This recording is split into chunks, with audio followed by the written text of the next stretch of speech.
말씀을 전할 텐데요. 누가복음 8장 말씀은 제가 한 장 한 장씩 한 주마다 강의식으로 설명을 드리고 있습니다.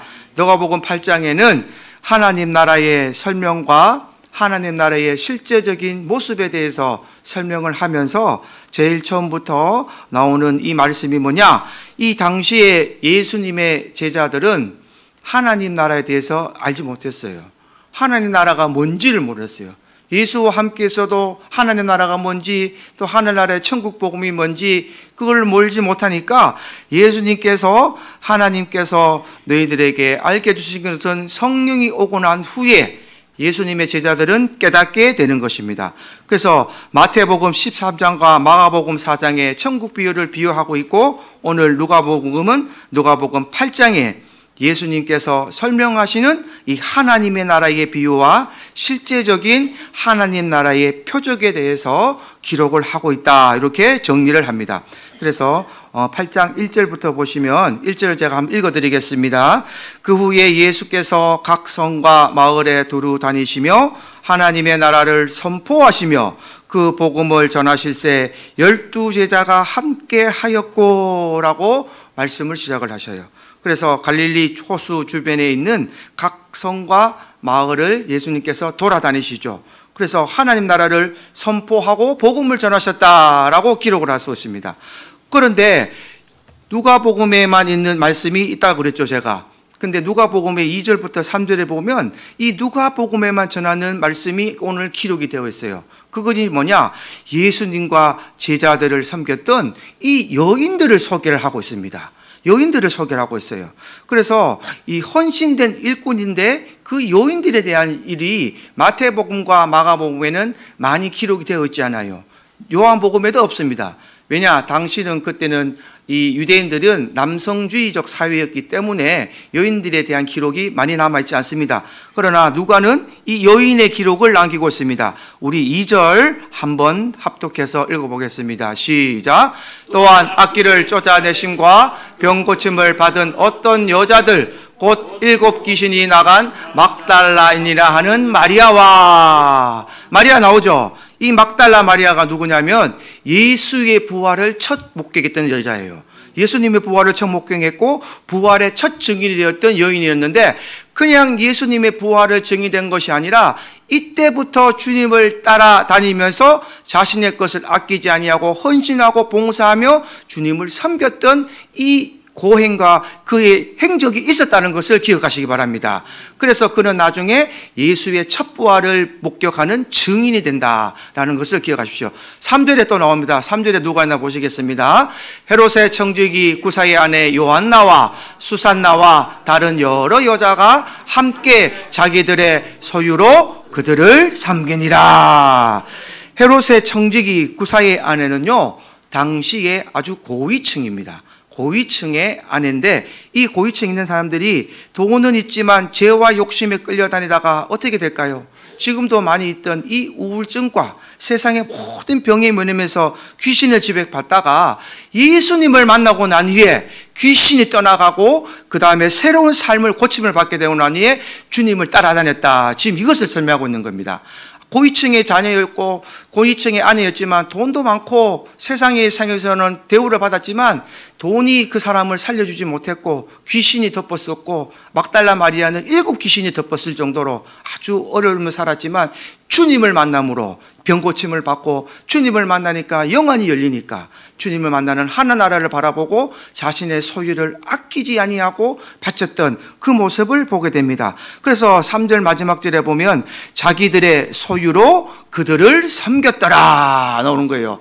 그들은 그들의 소유물을 가지고 이 예수님과 예수님의 12제자들을 따라다니면서 이 자기들의 모든 것을 바쳤다라는 것을 기록을 해놨습니다. 이것은 누가복음에만 기록이 되어 있는 거예요. 그래서 누가복음에 보면 이 여자들의 기록이 되어 있습니다. 인생의 삶의 목적을 깨닫지 못하는 사람들은 귀신이 이끄는 삶에 이끌려가게 되어 있습니다. 왜냐? 돈의 노예가 되고 인생을 허비하는 사람들이 될 수밖에 없어요. 왜냐? 인생의 목적이 뚜렷하지 않기 때문에. 그래서 그냥 세상 사람들처럼 누가 돈을 많이 벌면 좋은 것처럼 보이니까 그 모습을 따라서 자기도 따라가다가 결국 그 돈의 노예가 되고, 돈을 제대로 벌지 못하고 또 잘못된 방법을 선택한 사람은 이 죄의 욕심의 방법에 이끌려가다가 자기의 삶까지 내려놓는 극한 상황까지 가는 삶의 모습을 보게 될 때에 자기들의 삶의 목적이 없다는 것입니다. 그러나 예수를 만난 사람들은 삶의 목적이 분명해야 될 줄 믿습니다. 저와 여러분들의 삶의 목적은 영생에 있는 줄 기억하시기 바랍니다. 우리는 이 땅의 소망이 아니라 영원히 주님과 사는 영생에 그의 삶의 목적을 두시고 이 땅을 살아가는 저와 여러분들에게를 주님의 이름으로 축복합니다. 그래서 이렇게 아무 의미 없는 인생, 허비하는 인생을 살던 사람들이 가치가 있고 의미가 있는 인생, 섬기는 인생이 되었다라는 것을 기록해 놨다는 것입니다. 그래서 이 사람들이, 이 여인들이 어떻게 얼마나 섬겼는가. 예를 들면요, 예수님과 예수님의 제자가 몇 명이죠? 12명이죠. 그럼 13명이나 되는 사람이 움직이고 다니려면 숙박도 해야 되고 먹기도 해야 되고 많은 돈이 든다는 거예요. 그 돈을 누가 냈다고요? 이 여인들이 따라다니면서 소유로 주님의 사역을 섬겼다, 그 얘기를 하고 있는 겁니다. 아주 쉬운 얘기가 아니라 이 내용을 보면요, 정말 자기의 소유를 아끼지 아니하고 주님의 사역에 하나님 나라 복음을 위해서 자기 것을 아끼지 아니하고 헌신하였던 이런 모습을 보게 됐다. 그리고 예수님의 재정을 담당했던 제자가 바로 가룟 유다가 있었죠. 요한복음 3장 29절에 보면 유다가 동계를 맡은 사람이었다, 이렇게 기록해 놨어요. 그러니까 사람이 움직이려면 돈이 필요하잖아요. 예수님도 그 시대 때는 돈이 필요했는데 이런 재정을 채워주고 또 유다가 관리를 했고 놨던 것을 성경에서 기록을 해놨다, 그런 것을 알 수 있습니다. 그래서 이런 예수님의 사역, 하나님 나라의 사역을 위해 자기의 소유로 섬겼다는 것은 구약으로 말하면요, 이 레위인들이 성전을 섬기도록 11조를 바치는 것과 같은 개념이 된 말이에요. 하나님의 것을 드렸다는 겁니다. 하나님 나라의 확장을 위해서. 그래서 말라기서 3장 10절부터 제가 한번 읽어드리겠습니다. 만군의 여호와가 이르노라, 너희의 온전한 11조를 창고에 들여 나의 집에 양식이 있게 하고 그것으로 나를 시험하여 내가 하늘 문을 열고 너희에게 복을 쌓을 곳이 없도록 붙지 아니하나 보라. 만군의 여호와가 이르노라, 내가 너희를 위하여 메뚜기를 금하여 너희 토지 소산을 먹어 없애지 못하게 하며 너희 밭에 포도 열매가 가한 전에 떨어지기 전에 너희 땅이 아름다워짐으로 모든 이방인들이 너희를 복되다 하리라. 만군의 여호와의 말이니라. 아멘. 하나님께서 이 말씀을 하시는 거예요. 그래서 내가 너희에게 쏟아 부어주지 않는가 보라라고 말씀하십니다. 그래서 이 얘기를 제가 2주 전에 했던 누가복음에서 그대로 말씀하시는 거예요. 누가복음 6장 38절은 우리가 다 같이 한번 합독해 읽어보겠습니다. 시작. 주라, 그리하면 너희에게 줄 것이니 곧 후이되어 누르고 흔들어 넘치도록 하여 너희에게 안겨주리라. 너희가 헤아리는 그 헤아림으로 너희도 헤아림을 도로 받을 것이니라. 아멘. 하나님의 것을 받은 사람은요, 하나님의 나라가 보이는 영원히 열린 사람은 내가 가진 것이 내 소유가 아닙니다. 하나님이 잠시 나에게 맡겨둔 것이라는 기쁨과 확신이 선다는 거예요. 그렇기 때문에 무엇을 먼저 하는가? 주라라는 것을 먼저 하는 거예요. 내 것을 내 것이라 생각하지 아니하고 하나님 나라의 일을 위해서 먼저 내가 줄 때에 그리하면 너희에게 줄 것이니 하나님이 말씀하시는 겁니다. 너희가 먼저 주면 너희가 나간 그 모든 것을 내가 다시 채워주리라. 어떻게 해요? 후이되어 누르고 흔들어 넘치도록 채워주신다라는 하나님의 언약이 분명히 세워져 있습니다. 이것을 기억하시기 바랍니다. 하나님께 복받기 원하시는 분들은 하나님이 시키시는 대로 하나님의 말씀대로 행하는 믿음이 있기를 주님의 이름으로 축복합니다. 목사를 위해서 쓰라는 말이 아니고요, 목사님에게 막 갖다 바치는 말이 아니고 하나님 나라의 일을 위해서 갖다 바치라는 얘기입니다.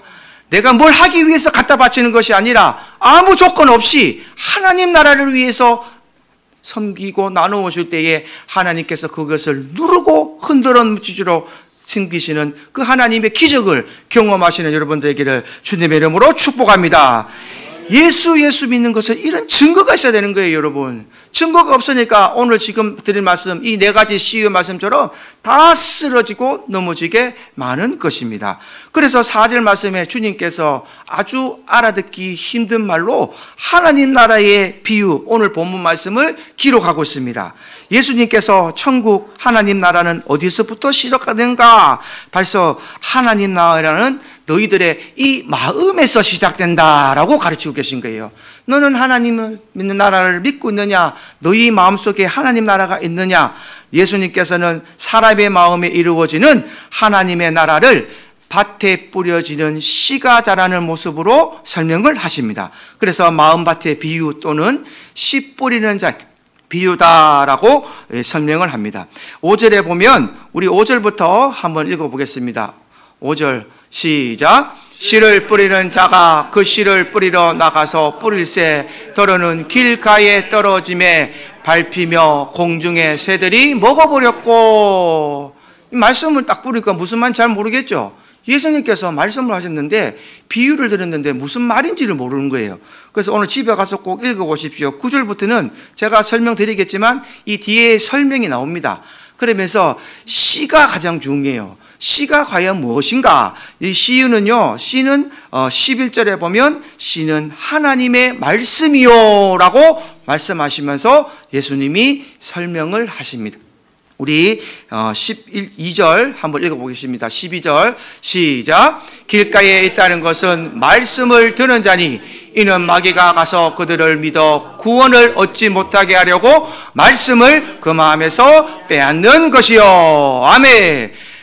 이 씨를 받았는데 내 마음이 어디 있다는 거예요? 길가에 있다는 거예요. 길가에. 내 말씀을 들었는데 말이 어디요? 마귀가 그들을 믿어 구원을 얻지 못하게 하려고 그 말씀을 마음에서 빼앗아 버렸다는 겁니다. 마귀에게 말씀을 빼앗겨 버리니 길가에 있던 내 씨, 내 말씀은 어디 있어요? 없죠. 마귀에게 빼앗아 버렸어요. 그래서 그 씨가 자라지 못한다라는 설명을 비유로 말씀하신 것입니다. 6절도 읽어보겠습니다. 6절은 읽어보겠습니다. 시작. 더러는 바위 위에 떨어지며 싹이 났다가 습기가 없으므로 말랐고. 자, 하나님의 말씀이 이제는 더러는 바위 위에 떨어졌다 그래요. 바위 위에 떨어지며 싹이 났다. 이제 싹은 났는데 습기가 없으므로 말랐다. 이건 무슨 뜻인가? 다시 예수님께서 설명하십니다. 13절 읽어보겠습니다. 시작.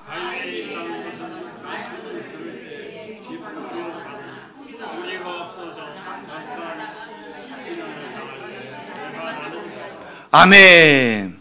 우리가 많이 경험해봤던 분들도 계실 것이고 또 이것으로 인해서 지금도 많이 힘들어하고 아직도 세상에 나가신 분들도 있을 거라고 생각합니다.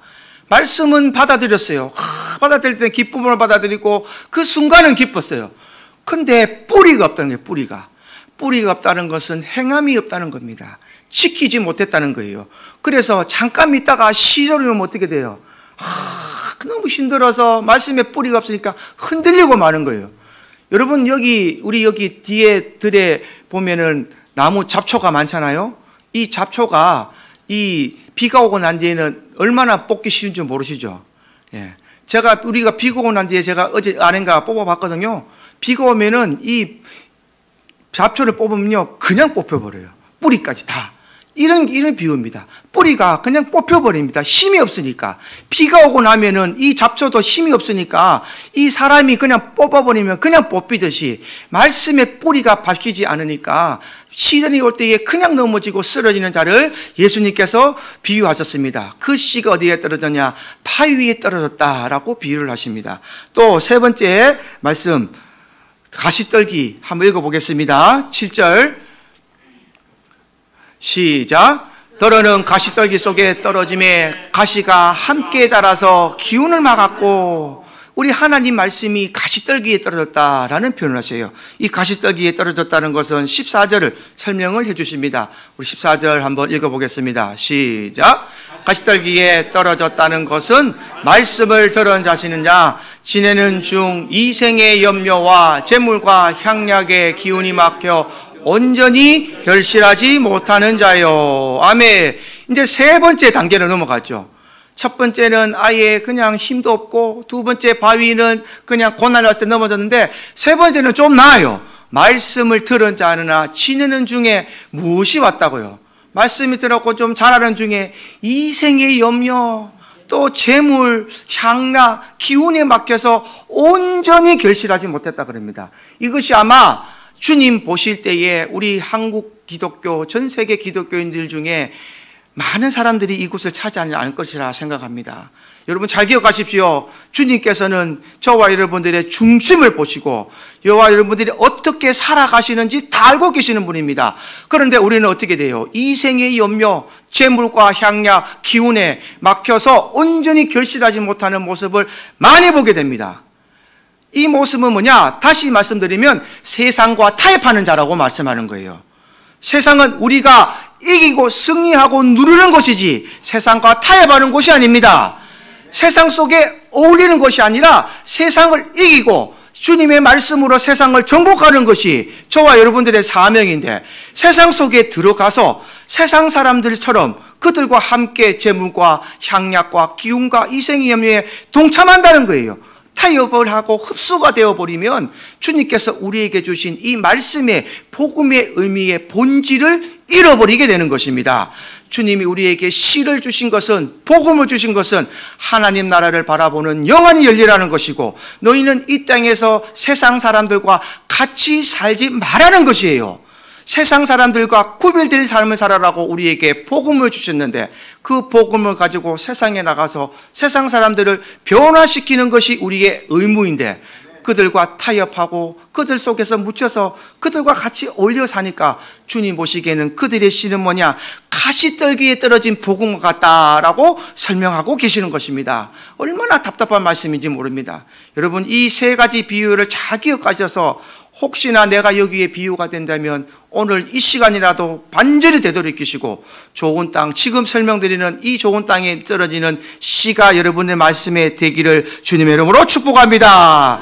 우리 8절 한번 읽어보겠습니다. 8절은 얼마나 좋은 말씀인지 한번 읽어보겠습니다. 시작. 더러는 좋은 땅에 떨어짐에 나서 100배의 결실을 하였느니라. 이 말씀을 하시고 외치시되 귀 있는 자는 들을지어다. 아멘. 좋은 땅에 떨어짐에 100배의 결실을 하였느니라. 할렐루야. 결실이 있어야 됩니다. 결실이 있어야 되는 거예요. 그래서 이 말씀을 하시고 외치시되 귀 있는 자는 들을지어다. 듣는 귀가 열리시기를 주님의 이름으로 축복합니다. 하나님 말씀을 들을 때는요, 하나님 말씀을 듣는 장소에 오셔야 되는 거예요. 그래서 교회에 오셔서 말씀을 들으시고 하나님 말씀을 듣는 귀가 자꾸 들으셔야 믿음이 생기고, 그 믿음 속에서 내 믿음 속에 주님이 만나는 놀라운 역사가 일어날 줄 믿습니다. 이 땅을 주님께서는 15절에 이렇게 말씀하셨습니다. 15절에 합독해서 다 같이 읽어보겠습니다. 시작. 좋은 땅에 있다는 것은 착하고 좋은 마음으로 말씀을 듣고 지키어 인내로 결실하는 자니라. 할렐루야. 좋은 땅에 있다고 하는 것은 착하고 좋은 마음으로 말씀을 듣고 지킨다라고 표현했습니다. 그래서 우리 말씀은요, 듣는 것이 아닙니다. 말씀은 그냥 귀로 듣는 것이 아니에요. 반드시 듣고 지키는 데까지 가셔야 되는 것으로 기억하시기 바랍니다. 말씀은 듣는 데서 끝나는 사람들이 바로 첫 번째, 두 번째, 세 번째의 이런 행함으로 나타나는 거예요. 결실을 맺지 못하고 열매를 맺지 못하고, 우리의 결실은 뭐라고 하십니까? 인내라고 하시는 거예요. 인내로 결실하는 것을 이루어갈 때에 주님께서 저와 여러분들을 인정하시는 줄 기억하시기 바랍니다. 주님께서 인정받는 삶이 되어야만 주님께서 가시는 그 천국에서 함께 저와 여러분들이 그 삶을 누릴 수가 있는 것이에요. 세상 사람들이 인정할 때에 주님이 인정한다고 하셨습니다. 여러분들 주위에서 얼마나 인정받고 계시는가 한 번 더 되돌아보시기를 바랍니다. 그래서 내 주위의 사람이 내 삶의 모습을 보고 내 인격과 내 좋은 마음, 착한 마음을 잘 보고, 직장에서도 가정에서도 모든 사회 구성원들 중에서도 내 모습을 보고 그들이 주님을 만나는 모습이 되어야 되는 것이 바로 저와 여러분들의 모습이 되어야 될 줄 믿습니다. 성경은 그렇게 가르치고 있고 주님은 그렇게 되라고 말씀하시고 있고, 그 모습대로 주님이 가장 먼저 본이 되셨어요. 그래서 우리를 위하여 마지막에 십자가에 못 박혀 돌아가신 그 주님의 본의 모습을 보시면서 교회에 나와서 그 주님의 말씀 듣기를 원하시고 말씀대로 끝까지 살아남고 인내로 결실을 이루시는 저와 여러분들의 모습이 될 수 있기를 주님의 이름으로 축복합니다. 그래서 이 말씀을 다 갖고 난 뒤에 16절에 보면 이렇게 말하죠. 16절 우리 한번 읽어보겠습니다. 시작. 누구든지 등불을 켜서 그릇으로 덮거나 평상 아래에 두지 아니하고 동경 위에 두나니 이는 들어가는 자들로 그 빛을 보게 하려 함이라. 아멘. 하나님은요, 이 삶의 열매를 통해서 변화질 때에 그 전제를 믿음이라고 말씀하십니다.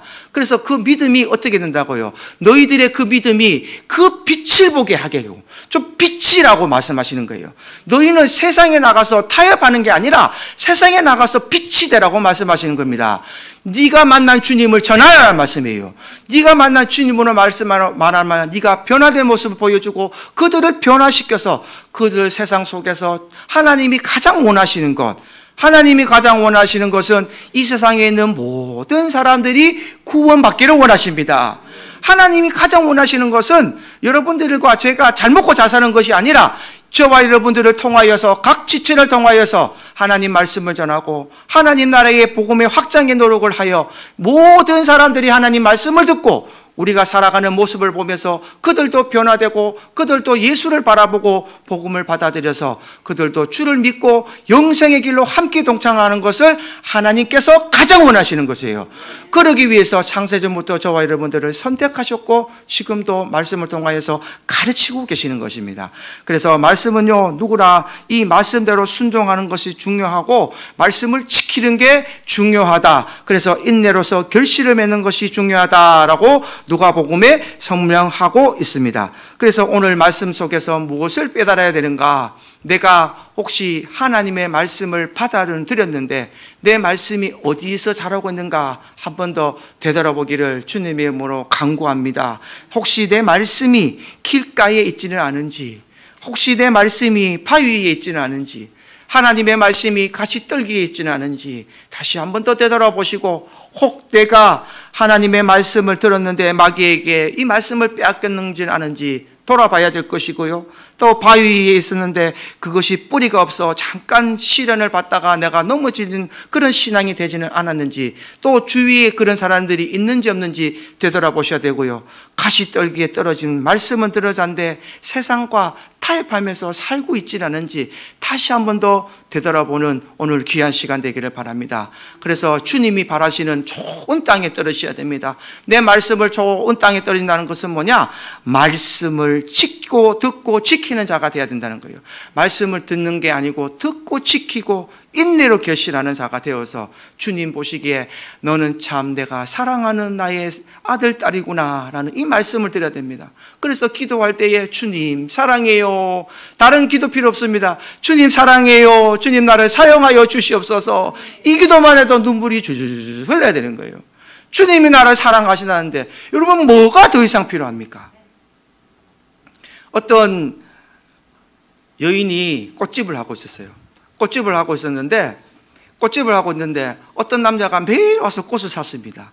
꽃을 막 사줬어요. 그래서 저 사람이 뭔데 자꾸 와서 찝쩍거리고 꽃을 사주나, 나한테 관심이 있겠지. 그러나 알아도 모르는 척 막 새침을 뗐어요. 근데 나중에 매일 또 자주 와서 꽃을 사주고 꽃을 팔아주고 구일을 하다가 보면 결국은 어떻게 돼요? 그 여진이 넘어가서 둘이 결혼을 했어요. 혼인을 하게 됐어요. 근데 그 남편이 처음에 결혼해서 알아보니까 아무것도 없고 돈도 없고 능력도 없고 정말 쓸모없는 사람이 있는데 한 해 두 해 살다 보니까 이 사람이 왕이었다는 존재를 알게 되었어요. 이 사람이 사람의 형상을 입고 왕이었다는 존재를 알게 되어서 날부터 이 여인이 그 마음이 어땠을 거라 생각합니까? 아니, 처음에 아무것도 모르던 이 남자가, 나에게 그냥 꽃을 사러 오고 구일을 했던 이 남자가 결혼해서 살고 보니까 이 사람이 본 이 파워가 왕이었던 거예요. 왕. 당신이 왕이었습니까? 이 여인이 그때부터 마음이 확 바뀌어 버렸어요. 야, 우리 신랑이 왕이야? 그럼 나는 뭐야? 왕비죠. 우리 신랑이 왕이니까 나는 왕비야. 그 그러니까 세상이 달라 보이고 꽃집에서 꽃을 팔고 모든 일이 어떤 시련이 와도 그게 기쁨으로 변하는 거예요. 와서 진산 속이는 손님이 와도 기쁨으로 버리고 네가 말해라 우리 신랑은 왕이다. 내가 곧 어떻게 될 것이다. 왕비가 될 것이야. 나는 기쁨과 슬픔으로 막 살아가게 되는 그런 예화를 제가 읽었습니다. 여러분들은 지금 신부인 줄 기억하십니까? 여러분들은 누구와 결혼하셨습니까? 여러분들의 신랑은 누구십니까? 예수님이십니까?